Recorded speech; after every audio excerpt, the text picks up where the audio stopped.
तो बात करते हैं प्रधानमंत्री विकसित भारत रोजगार योजना की। ये सरकार की एक बहुत बड़ी, एक महत्वाकांक्षी पहल है और इसका लक्ष्य भारत के रोजगार के पूरे सीन को, पूरे परिदृश्य को बदलना। चलिए आज इसी को समझने की कोशिश करते हैं। अब देखिए, इस योजना का जो लक्ष्य है वो सच में बहुत बड़ा है। 3.5 करोड़, जी हाँ, 3.5 करोड़ से ज्यादा फॉर्मल जॉब्स पैदा करने में मदद करना। लेकिन सवाल ये उठता है कि सिर्फ 2 साल में 3.5 करोड़ फॉर्मल जॉब्स, ये होगा कैसे? आज हम इसी के पीछे की पूरी रणनीति को खोलकर देखेंगे। और ये समझना और भी जरूरी हो जाता है जब हम जॉबलेस ग्रोथ और युवा बेरोजगारी जैसी बड़ी चुनौतियों को देखते हैं जिनसे देश आज भी जूझ रहा है। तो ठीक है, एक नजर डालते हैं कि आज हम किन किन हिस्सों पर बात करने वाले हैं। सेक्शन 1, भारत की रोजगार चुनौती। तो सबसे पहले यह समझना जरूरी है कि आखिर लगभग 1 करोड़ रुपए की इस भारी भरकम योजना की जरूरत पड़ी ही क्यों? देखिए, ये उन लगातार बने हुए आर्थिक मुद्दों का सीधा जवाब है जो 2047 तक विकसित भारत बनने के विजन के रास्ते में एक बड़ी रुकावट हैं। सेक्शन 2, एक दोहरी योजना। अब जो बात इस योजना को वाकई में दिलचस्प बनाती है वो है इसका कोर आर्किटेक्चर, इसका दोहरा ढांचा। और यकीन मानिए, ये पिछली रोजगार नीतियों से एक बहुत बड़ा और बहुत अहम बदलाव है। तो ये दो तरफा रणनीतिक काम कैसे करती है? ये एक तरह का साइकिल बनाती है। एक तरफ जो नए कर्मचारी हैं उन्हें कैश इंसेंटिव दिया जाता है ताकि लेबर सप्लाई बढ़े, और दूसरी तरफ बिजनेस को इंसेंटिव मिलता है ताकि वो उस लेबर की डिमांड बढ़ाएं, मतलब और नौकरियां पैदा करें। सेक्शन 3, पहली बार नौकरी करने वालों के लिए नकद। तो चलिए पहले पार्ट ए को देखते हैं। यह हिस्सा सीधे सीधे उन लोगों को फायदा पहुंचाने के लिए बनाया गया है जो फॉर्मल वर्कफोर्स में अपना पहला कदम रख रहे हैं। तो यहां फर्स्ट टाइमर का मतलब क्या है? इसका मतलब है कोई भी ऐसा कर्मचारी जो 1 अगस्त 2025 से पहले एम्प्लॉइज प्रोविडेंट फंड ऑर्गेनाइजेशन यानी ईपीएफओ का सदस्य नहीं था। मतलब ये फायदा सिर्फ उन लोगों के लिए है जो इस फॉर्मल पीएफ वाले सिस्टम में बिल्कुल नए हैं। ये बात बहुत जरूरी है। और ये जो इंसेंटिव है ये एक साथ नहीं मिलता, इसे बहुत सोच समझकर 2 हिस्सों में बांटा गया है। पहली किश्त जो कि 7,500 रुपए तक हो सकती है, वो मिलती है 6 महीने लगातार नौकरी करने के बाद, और दूसरी किश्त मिलती है 12 महीने की सर्विस पूरी होने पर। लेकिन उसके साथ एक जरूरी फाइनेंशियल लिटरेसी कोर्स भी पूरा करना होता है। ऐसा इसलिए किया गया है ताकि लोग नौकरी में टिके रहें और साथ ही पैसों के बारे में भी जागरूक बने। सेक्शन 4, नौकरी पैदा करने के लिए प्रोत्साहन। तो ये तो हुई कर्मचारियों की बात। अब चलते हैं पार्ट बी पर और देखते हैं कि ये स्कीम बिजनेस को, कंपनियों को असल में नई नौकरियां बनाने के लिए कैसे प्रोत्साहित करती है। यहां एक बहुत जरूरी कॉन्सेप्ट है नेट एडिशनल एम्प्लॉयमेंट का। इसका मतलब है कि इंसेंटिव तभी मिलेगा जब कंपनी अपने पहले से तय बेसलाइन से ज्यादा कर्मचारी रखेगी। ये इसलिए जरूरी है ताकि कंपनियां सिर्फ पुराने कर्मचारियों को हटाकर नए न रख लें। ये एक तरह का सेफगार्ड है जो पक्का करता है कि सरकारी पैसा वाकई में वर्कफोर्स बढ़ाने के लिए ही इस्तेमाल हो। और इंसेंटिव है क्या? ये हर नए कर्मचारी के लिए हर महीने 3,000 रुपए तक का सीधा कैश पेमेंट है। ये बहुत सीधा और साफ है। इससे बिजनेस के लिए ये हिसाब लगाना आसान हो जाता है कि नई हायरिंग से उन्हें कितना फायदा होगा, और वो इसे अपनी ग्रोथ प्लानिंग में शामिल कर सकते हैं। और यहां एक और दिलचस्प बात है, इंसेंटिव कितने समय तक मिलेगा? ज्यादातर सेक्टर्स के लिए ये 2 साल है, लेकिन मैन्युफैक्चरिंग सेक्टर के लिए इसे 2 गुना यानी 4 साल कर दिया गया है। यह साफ तौर पर दिखाता है कि सरकार मेक इन इंडिया पहल को एक बड़ा बूस्ट देना चाहती है। सेक्शन 5, एक विकास और कुछ चुनौतियां। देखिए, कोई भी पॉलिसी अचानक से नहीं आती। ये योजना भी पिछली नीतियों का ही एक विकसित रूप है, लेकिन इसके सामने कुछ बड़ी चुनौतियां भी हैं। अगर हम इसकी तुलना 2016 के पीएमआरपीवाई या 2020 की एबीवाई जैसी पुरानी योजनाओं से करें तो सबसे बड़ा बदलाव है डायरेक्ट कैश। पुरानी योजनाएं सिर्फ कंपनियों की ईपीएफ देनदारी को कवर करती थीं, जो एक तरह से बस अकाउंटिंग का मामला था।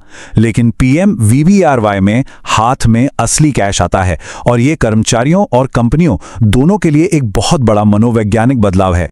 हालांकि अब एक रियलिटी चेक की भी बात करनी होगी। इस योजना की अपनी कुछ सीमाएं हैं। सबसे बड़ी बात, ये देश के बहुत बड़े इनफॉर्मल सेक्टर को कवर नहीं करती, जहां 80 से 90% लोग काम करते हैं। छोटे बिजनेस यानी एमएसएमईज के लिए इसके नियमों का पालन करना भी एक चुनौती हो सकती है।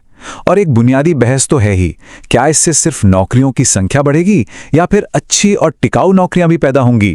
सेक्शन 6 2047 का रास्ता। तो चलिए अब थोड़ा पीछे हटते हैं और इस पूरी पहल के बड़े मकसद, इसकी बड़ी तस्वीर को देखते हैं। पॉलिसी एनालिसिस का ये एक कोटेशन है जो इस मामले की जड़ तक पहुंचता है कि पीएमवीबीआरआई की असली सफलता सिर्फ एक नंबर हासिल करने में नहीं है, बल्कि इस बात पर निर्भर करेगी कि ये कितनी टिकाऊ और अच्छी क्वालिटी की नौकरियां पैदा करने में कामयाब होती है। और ये हमें एक बहुत ही जरूरी सवाल पर लाकर खड़ा कर देता है। वो सवाल ये है कि कोई भी पॉलिसी, एक तरफ जहां बड़े पैमाने पर रोजगार की तत्काल जरूरत है और दूसरी तरफ एक सशक्त, सुरक्षित और हाई क्वालिटी वर्कफोर्स बनाने का लंबा लक्ष्य है, इन दोनों के बीच सही संतुलन कैसे बना सकती है, क्योंकि इसी संतुलन पर 2047 का रास्ता टिका है। नमस्कार और स्वागत है आप सबका।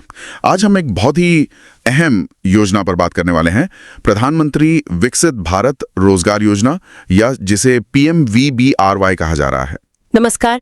हाँ, ये सिर्फ कोई आम सरकारी स्कीम नहीं लग रही, बल्कि ऐसा लगता है कि भारत ने नौकरियों का जो पूरा सीन है उसे बदलने की एक काफी बड़ी महत्वाकांक्षी कोशिश है ये। बिल्कुल, और संदर्भ भी समझना जरूरी है। देखिए, इकोनॉमी तो तेजी से बढ़ रही है ना, लेकिन वो चिंता भी साथ में है जिसे जॉबलेस ग्रोथ कहते हैं। मतलब ग्रोथ तो है पर उतनी नौकरियां नहीं बन रही।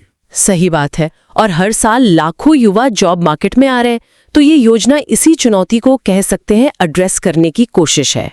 और इसका लिंक सीधे विकसित भारत एट 2047 वाले विजन से जुड़ता है। तो आज हम क्या करने वाले हैं, हम समझेंगे कि भाई ये योजना आखिर है क्या, इसके जो दो मुख्य पहलू बताए जा रहे हैं वो क्या हैं, और ये पहले जो योजनाएं थी उनसे अलग कैसे है, क्या ये वाकई बेहतर है। हाँ, और इसमें टेक्नोलॉजी का इस्तेमाल कैसे हो रहा है ये भी देखेंगे, और जमीन पर इसका असर क्या हो सकता है। तो हम कोशिश करेंगे कि जो सरकारी दस्तावेज हैं, एनालिसिस है, FAQs हैं, उनके बेसिस पर एक पूरी तस्वीर सामने रखें। हाँ, इसका स्केल वो तो वाकई ध्यान खींचने वाला है। करीब करीब 99,446 करोड़ का बजट है और लक्ष्य है 3.5 करोड़ से ज्यादा फॉर्मल नौकरियां बनाने का। बिल्कुल, और जो सबसे खास बात मुझे लगती है कि ये पिछली योजनाओं की तरह सिर्फ EPF सब्सिडी नहीं दे रही, ये सीधे कैश इंसेंटिव दे रही है, एम्प्लॉई को भी और कंपनी को भी। ये एक बड़ा शिफ्ट है। चलिए तो फिर शुरू करते हैं। सबसे पहले ये बताइए कि ये योजना किस बड़ी पिक्चर का हिस्सा है, इसका स्ट्रेटेजिक कॉन्टेक्स्ट क्या है। हाँ, तो जैसा मैंने शुरू में कहा, इसका नाम ही इसे विकसित भारत एट 2047 से जोड़ता है। ये कोई शॉर्ट टर्म फिक्स नहीं है, बल्कि देश के लॉन्ग टर्म गोल का हिस्सा है। ये सीधे सीधे उन चुनौतियों पर निशाना साध रही है जिनके बारे में हम बात कर रहे थे, जॉबलेस ग्रोथ, यूथ अनएम्प्लॉयमेंट और खासकर महिलाओं की लेबर फोर्स में कम भागीदारी। और क्या इसमें पुरानी स्कीमों से कुछ सीखा गया है, जैसे 2016 में PMRPY थी, फिर 2020 में ABRY आई, उनसे ये अलग कैसे है। हाँ, बिल्कुल सीखा है। देखिए, उन योजनाओं में क्या था कि सरकार नियोक्ता के EPF कंट्रीब्यूशन का हिस्सा देती थी सब्सिडी के तौर पर। वो प्रोसेस थोड़ा कह सकते हैं कॉम्प्लिकेटेड था, शायद उतना सीधा असर भी नहीं दिखाता था। PMVBRY में सीधा नकद प्रोत्साहन है, कैश एम्प्लॉय के खाते में भी और एम्प्लॉयर के खाते में भी। ये समझने में आसान है और उम्मीद है कि ज्यादा असरदार भी होगा, और एक साइकोलॉजिकल इम्पैक्ट भी होता है ना, सीधे पैसा खाते में आना ज्यादा अपील करता है। हाँ, ये बात तो है। और इसकी घोषणा 2024-25 के बजट में हुई थी, प्रधानमंत्री package for employment and skilling के तहत, और लागू 1 अगस्त 2025 से।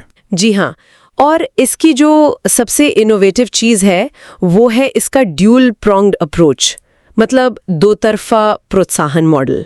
दो तरफा मतलब ये एक ही साथ लेबर मार्केट की सप्लाई साइड यानी कर्मचारी और डिमांड साइड यानी नियोक्ता या कंपनी, दोनों को इंसेंटिवाइज कर रही है। अच्छा, ये इंटरेस्टिंग है। तो ये कैसे काम करता है, इसका मकसद क्या है। मकसद है एक ऐसा पॉजिटिव साइकिल बनाना जहां कर्मचारी फॉर्मल सेक्टर में आने के लिए एनकरेज हो, ये हो गया पार्ट ए, और कंपनियां उन्हें नौकरी पर रखने के लिए एनकरेज हो, ये हो गया पार्ट बी। इससे उम्मीद है कि फॉर्मल रोजगार तेजी से बढ़ेगा। ठीक है, चलिए इसे थोड़ा और खुलते हैं। पहले पार्ट ए की बात करते हैं, जो फर्स्ट टाइमर यानी पहली बार नौकरी करने वालों के लिए है। तो ये फर्स्ट टाइमर माना किसे गया है? इसकी परिभाषा काफी क्लियर है। फर्स्ट टाइमर वो कर्मचारी है जिसने 1 अगस्त 2025 से पहले कभी भी ईपीएफओ या किसी एग्जेम्प्टेड ट्रस्ट में कंट्रीब्यूट नहीं किया हो और जो योजना की अवधि यानी 1 अगस्त 2025 से 31 जुलाई 2027 के बीच नौकरी ज्वाइन करें। ओके, और क्या सैलरी की कोई लिमिट है? कौन इसके दायरे में आएगा? हाँ, ज्वाइन करते समय मंथली ग्रॉस सैलरी 1 लाख रुपए तक होनी चाहिए। ये पिछली योजनाओं की 15,000 रुपए के लिमिट से बहुत ज्यादा है, तो इससे एक बहुत बड़ा तबका कवर हो सकता है। Entry level professionals, skilled technicians, junior management level तक के लोग। समझ गया। और मिलेगा कितना? इंसेंटिव अमाउंट क्या है? एक मुश्त 15,000 रुपए तक मिल सकता है। ये अमाउंट कर्मचारी के 1 महीने के ईपीएफ वेज के बराबर होता है, तो ये नए लोगों को शुरू में थोड़ी फाइनेंशियल स्टेबिलिटी देने में मदद करेगा। लेकिन ये पैसा मिलेगा कैसे? क्या ज्वाइन करते ही मिल जाएगा या इसमें नौकरी में टिके रहने की शर्त है? हाँ, ये बहुत इंपॉर्टेंट पॉइंट है। ये पैसा 2 किश्तों में बटा हुआ है और शर्त है नौकरी में टिके रहने की। पहली किश्त 7,500 रुपए तक उसी कंपनी में 6 महीने लगातार काम करने के बाद मिलेगी। ये उन 6 महीनों की एवरेज ईपीएफ सैलरी का आधा होगा, मैक्सिमम 7,500 रुपए। अच्छा, 6 महीने टिकना होगा। और दूसरी किश्त? बची भी रकम दूसरी किश्त में मिलेगी, लेकिन उसके लिए 2 शर्तें हैं। पहली, उसी कंपनी में पूरे 12 महीने टिकना होगा और दूसरी, एक अनिवार्य फाइनेंशियल लिटरेसी कोर्स पूरा करना होगा जो ईपीएफओ पोर्टल पर मिलेगा। ओह, फाइनेंशियल लिटरेसी कोर्स, ये एक अलग बात है। इसका क्या सिग्निफिकेंस है? ये बहुत सोचा समझा कदम लगता है। इसका मकसद नए कर्मचारियों को पर्सनल फाइनेंस, बचत और ईपीएफ जैसी सोशल सिक्योरिटी स्कीम्स का लॉन्ग टर्म फायदा समझाना है। देखिए, जब कर्मचारी इन चीज़ों का महत्व समझेंगे तो शायद वो फॉर्मल जॉब छोड़कर जल्दी नहीं जाएंगे। जिसे स्टिकीनेस कहते हैं, वो बढ़ेगी। हाँ, ये तो है। सिर्फ नौकरी देना नहीं, बल्कि उन्हें वित्तीय रूप से जागरूक भी बनाना पड़ेगा। नहीं, कर्मचारियों के लिए प्रोसेस काफी सिंपल रखा गया है। उन्हें अलग से कोई फॉर्म नहीं भरना। जब एम्प्लॉयर यूमंग ऐप पर फेस ऑथेंटिकेशन टेक्नोलॉजी FAT का इस्तेमाल करके उनका पहला यूएएन यानी यूनिवर्सल अकाउंट नंबर बनाएगा तो एलिजिबिलिटी अपने आप एक्टिवेट हो जाएगी। फेस ऑथेंटिकेशन से? हाँ, और पेमेंट सीधा आधार से जुड़े बैंक खाते में DBT के जरिए होगा। इसके लिए ABPS यानी आधार ब्रिज पेमेंट सिस्टम का इस्तेमाल होगा, जो आधार नंबर को बैंक खाते से लिंक करके डायरेक्ट पेमेंट पक्का करता है। ठीक है, तो ये तो हुई पार्ट ए की बात, कर्मचारियों को फॉर्मल सेक्टर में लाना और टिकाए रखना। अब आते हैं पार्ट बी पर, जो नियोक्ताओं यानी कंपनियों के लिए है। इसका मेन फोकस क्या है? पार्ट बी का मेन फोकस है नई और परमानेंट नौकरियां बनाने पर, कंपनियों को रिवॉर्ड देना, सिर्फ मौजूदा कर्मचारियों को रिप्लेस करने पर नहीं। यहाँ जोर है नेट एडिशनल एम्प्लॉयमेंट पर, मतलब असल में नौकरियों की संख्या बढ़नी चाहिए। ये नेट एडिशनल एम्प्लॉयमेंट कैसे कैलकुलेट होता है, ये थोड़ा समझाएंगी? हाँ, देखिए, इसके लिए एक बेसलाइन तय की जाती है, मतलब एक आधार रेखा। इंसेंटिव तभी मिलेगा जब कंपनी में कर्मचारियों की संख्या इस बेसलाइन से ऊपर जाएगी। ये पक्का करता है कि पैसा रियल एक्सपेंशन के लिए जा रहा है, न कि नॉर्मल हायरिंग या सिर्फ लोगों के आने जाने पर। और ये बेसलाइन कैसे तय होती है? क्या सबके लिए एक जैसी है? नहीं, ये अलग अलग है। जो कंपनियां पहले से हैं, मतलब 1 अगस्त 2025 से पहले से रजिस्टर्ड, उनके लिए बेसलाइन होगी 1 अगस्त 2024 से 31 जुलाई 2025 के बीच उनके एवरेज एम्प्लॉइज की संख्या। ओके। और जो नई कंपनियां हैं जो 1 अगस्त 2025 को या उसके बाद रजिस्टर होती है, उनके लिए एक फिक्स्ड बेसलाइन है 20 कर्मचारी। अच्छा, सिर्फ बेसलाइन पार करना काफी है या कोई मिनिमम नंबर भी है कि कम से कम इतने नए लोग रखने होंगे? हाँ, एक मिनिमम थ्रेशहोल्ड भी है। सिर्फ बेसलाइन क्रॉस करना काफी नहीं। जिन कंपनियों की बेसलाइन 50 से कम है, उन्हें कम से कम 2 एडिशनल एम्प्लॉय रखने होंगे इंसेंटिव के लिए, और जिनकी बेसलाइन 50 या उससे ज्यादा है, उन्हें कम से कम 5 एडिशनल एम्प्लॉय रखने होंगे। ये इसलिए ताकि छोटे मोटे उतार चढ़ाव फिल्टर हो जाएं और फायदा उन्हीं को मिले जो सच में ग्रो कर रहे हैं। और किन कर्मचारियों को रखने पर एम्प्लॉयर को ये फायदा मिलेगा? क्या सिर्फ फर्स्ट टाइमर पर? नहीं, इसमें दोनों तरह के कर्मचारी शामिल हैं, फर्स्ट टाइमर भी और रीजॉइनी भी। रीजॉइनी मतलब वो कर्मचारी जो पहले ईपीएफ मेंबर थे, बीच में छोड़ दिया था और अब योजना के दौरान दोबारा ज्वाइन कर रहे हैं। शर्त वही है कि ज्वाइन करते समय ग्रॉस सैलरी 1 लाख रुपए तक हो और वो नेट एडिशनल एम्प्लॉयमेंट में काउंट हो रहे हों। ठीक है, और पैसा कितना मिलेगा नियोक्ता को? ये एक मंथली कैश पेमेंट है जो हर एलिजिबल एडिशनल एम्प्लॉय के लिए मिलता है। पेमेंट हर 6 महीने में एक साथ उनके पैन लिंक्ड बैंक खाते में आता है। अमाउंट एम्प्लॉय की ईपीएफ सैलरी पर बेस्ड है और इसमें 3 स्लैब हैं। अगर ईपीएफ सैलरी 10,000 रुपए या उससे कम है तो 1,000 रुपए, मतलब ईपीएफ सैलरी का 10%। अगर ईपीएफ सैलरी 10,000 से ज्यादा है लेकिन 20,000 तक है तो फ्लैट 2,000 रुपए। और अगर ईपीएफ सैलरी 20,000 से ज्यादा है और ग्रॉस सैलरी 1 लाख रुपए तक है तो फ्लैट 3,000 रुपए प्रति महीना। अच्छा, यहाँ एक बहुत इंपॉर्टेंट बात मैंने पढ़ी थी इंसेंटिव की अवधि को लेकर। सुना है मैन्युफैक्चरिंग सेक्टर के लिए कुछ खास है इसमें। हाँ, ये इस स्कीम का एक बहुत ही स्ट्रेटेजिक पॉइंट है। नॉर्मल सेक्टर्स के लिए ये इंसेंटिव 2 साल तक मिलेगा, लेकिन मैन्युफैक्चरिंग यानी विनिर्माण क्षेत्र की कंपनियों के लिए ये अवधि डबल है, 4 साल। 4 साल। ये मैन्युफैक्चरिंग पे इतना फोकस क्यों? इसके पीछे क्या लॉजिक है? इसके पीछे कई बड़े कारण हैं। एक तो ये सीधे सीधे मेक इन इंडिया को बूस्ट देता है। दूसरा, ग्लोबल मैन्युफैक्चरिंग कंपनियों को भारत में आने के लिए अट्रैक्ट करता है।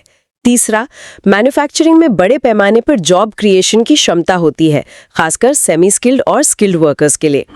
और चौथा, 4 साल तक लेबर कॉस्ट में मदद मिलने से कंपनियां लॉन्ग टर्म इन्वेस्टमेंट के लिए प्रोत्साहित होंगी, जैसे नई फैक्ट्री लगाना या प्रोडक्शन लाइन बढ़ाना।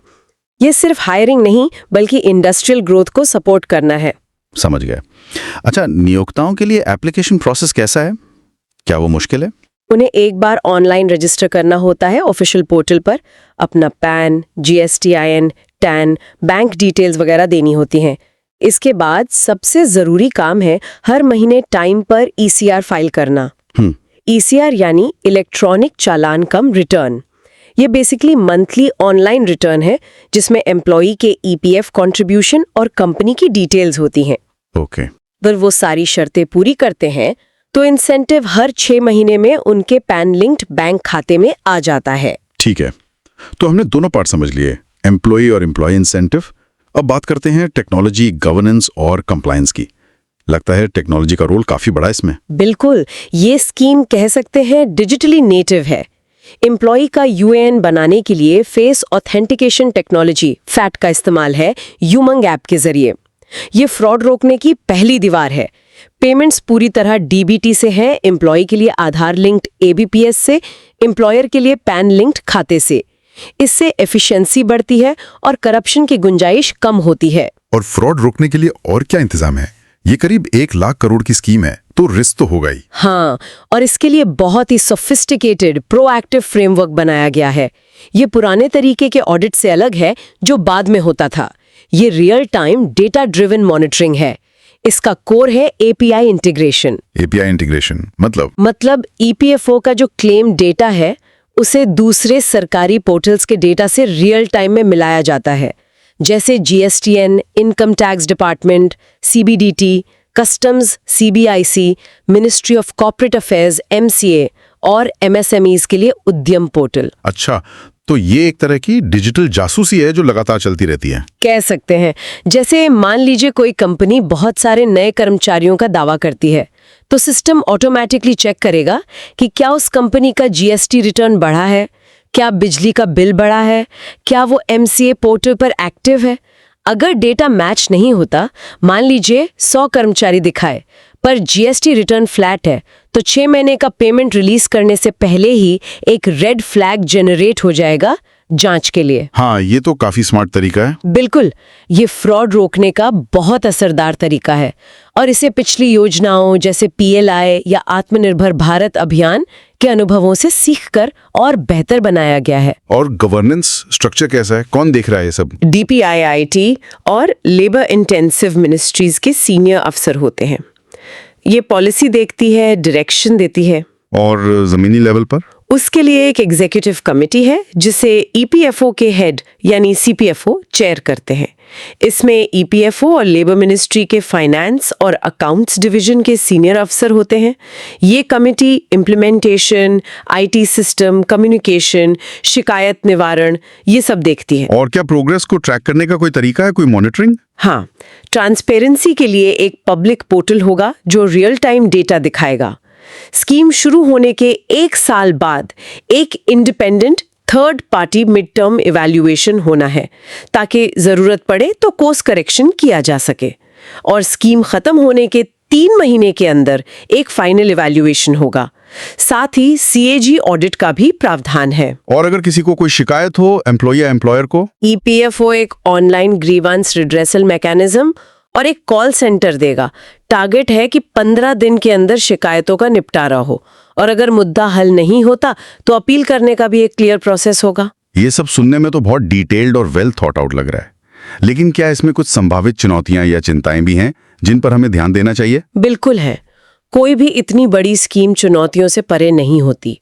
सबसे पहली बात तो यही है कि ये स्कीम फोकस्ड है फॉर्मल सेक्टर पर, जबकि भारत का बहुत बड़ा वर्कफोर्स करीब 80-85% इनफॉर्मल सेक्टर में है, वो इसके दायरे से बाहर है। हाँ, एक मकसद इकोनॉमी को फॉर्मलाइज करना है, पर ये एक लिमिटेशन तो है ही। और नौकरियों की क्वालिटी का सवाल भी उठता है।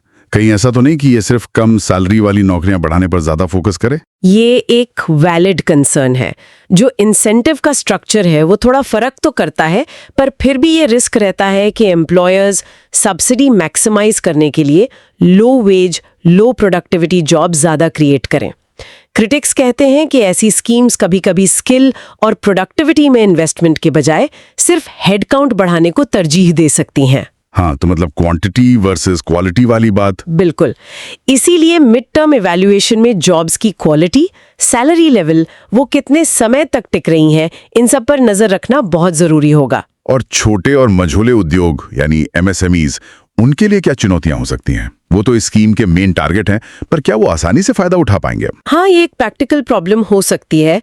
MSMEs के लिए डिजिटल रजिस्ट्रेशन, कंप्लायंस की जरूरतें पूरी करना मुश्किल हो सकता है।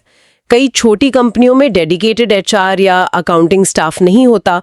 वो फैट ऑथेंटिकेटेड UAN बनवाना, नेट एडिशनल एम्प्लॉयमेंट का रिकॉर्ड रखना, टाइम पर ECR फाइल करना, ये सब भारी पड़ सकता है। पिछली ABRY स्कीम का अनुभव भी यही बताता है कि अवेयरनेस की कमी और डिजिटल डॉक्यूमेंटेशन की चुनौतियों ने खासकर छोटे शहरों में पार्टिसिपेशन को कम किया था। तो शायद इसके लिए कुछ स्पेशल सपोर्ट या सिंप्लीफिकेशन की जरूरत पड़े। और एम्प्लॉय रिटेंशन यानी कर्मचारियों का टिके रहना, वो भी एक फैक्टर है। बिल्कुल। स्कीम के दोनों पार्ट्स A और B का फायदा इसी पर टिका है कि कर्मचारी कम से कम 6 से 12 महीने तो टिकें। अगर लोग जल्दी नौकरी छोड़ देते हैं तो ना एम्प्लॉय को पूरा फायदा मिलेगा, ना एम्प्लॉयर को। तो कंपनियों को सिर्फ भर्ती पर नहीं, बल्कि अच्छे HR practices, training, positive work environment पर भी इन्वेस्ट करना होगा। साथ ही कंपनियों को कंप्लायंस को लेकर बहुत सावधान रहना होगा, क्योंकि फ्रॉड रोकने के कड़े नियम हैं। हाँ, बिल्कुल। गाइडलाइंस साफ हैं कि फ्रॉड या नियमों का पालन न करने पर फायदा रोका जाएगा और लीगल एक्शन भी हो सकता है।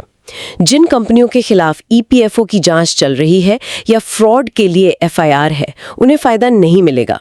तो रिकॉर्ड सही रखना और डॉक्यूमेंटेशन रेडी रखना कंपनियों के लिए बहुत जरूरी है। तो चलिए अब इस पूरी बातचीत को समेटते हैं। इस स्कीम की खास बातें क्या रहीं, एक बार फिर से बताएं। संक्षेप में कहूं तो PMVBRY एक नेक्स्ट जेन रोजगार स्कीम है। इसमें कई नई बातें हैं। एम्प्लॉय और एम्प्लॉयर दोनों के लिए इंसेंटिव, सब्सिडी की जगह डायरेक्ट कैश बेनिफिट, फ्रॉड रोकने के लिए टेक्नोलॉजी का भरपूर इस्तेमाल, मैन्युफैक्चरिंग पर खास और लंबा फोकस, और कर्मचारियों के लिए फाइनेंशियल लिटरेसी पर जोर। और इसका बड़ा विजन क्या है? ये किस दिशा में कदम है? देखिए, इसका स्केल और एम्बिशन इसे विकसित भारत एट 2047 के लक्ष्य से जोड़ता है। ये सिर्फ रोजगार के नंबर बढ़ाने की बात नहीं है, बल्कि ये इंडियन इकोनॉमी को फॉर्मलाइज करने, सोशल सिक्योरिटी का दायरा बढ़ाने और एक स्किल्ड और फाइनेंशियली लिटरेट वर्कफोर्स बनाने का एक सीरियस, सोचा समझा प्रयास लगता है। बिल्कुल।